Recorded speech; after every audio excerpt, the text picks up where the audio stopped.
I'm Kevin Lee, and let's queer up faith. Protest erupts over anti-pride messages at Illinois church. Dozens of protesters gathered outside New Hope Community Church in Palatine, Illinois on Friday after the church displayed anti-pride messages on an electronic sign outside the building. The messages included, quote, "Ditch pride, embrace humility," end quote, and quote, "We love you enough to tell you the truth," end quote. According to ABC Chicago, demonstrators said they were especially concerned because the church is located across the street from a school where children could be exposed to the messages.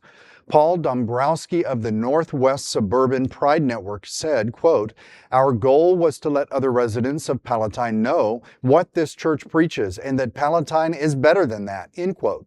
Pastor James Pittman Jr. said he has no plans to remove the signs. Quote, "That gives us the chance to share God's truth. I wish they'd come every day so that we could have conversations," end quote. No, he doesn't.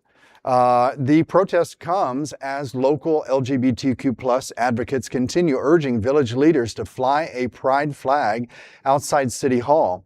Mayor Jim Schwantz has opposed the request, saying the pride flag is political and that the American, Illinois, Palatine, and POW flags are the village's most inclusive symbols.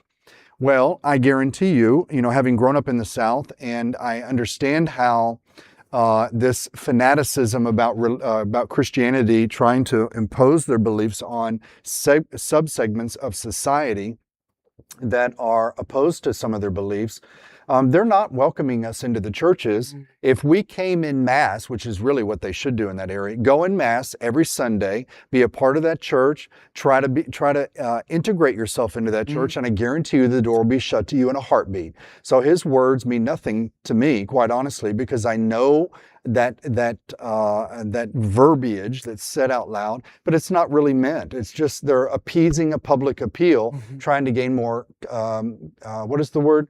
Congregants, that's the word. And so I think it's really sad. I think it's a travesty. It's across the school because it just shows children that once again, there's a part of society that is not acceptable. It's taboo. And if you're somehow like that, then you're taboo. You're not human, which was the message I always heard growing up in a Christian culture. To me, they're weaponizing humility. Great right? word. They sure sure are. Weaponizing it, and they're using it, and they should be reading their own Bibles and looking at what that really means, and especially when it comes to judgment and what we're not supposed to do. It actually goes against everything that I was taught. Right.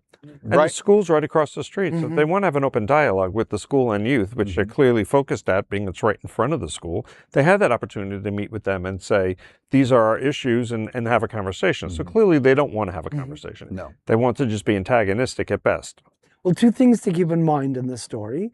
One, the suburb of Palatine is 36 miles northwest of liberal, progressive, and increasingly queer Chicago. And that's just far enough for them to be ignorant homophobes. Two, Palatine is right next to Arlington Heights, Illinois, which is the birthplace of Charlie Kirk. Need I say more? Interesting. Well, there's no other queer nonprofit media platform like this in the entire world. Support our LGBTQ stories by sharing them and subscribing to Queer News Tonight.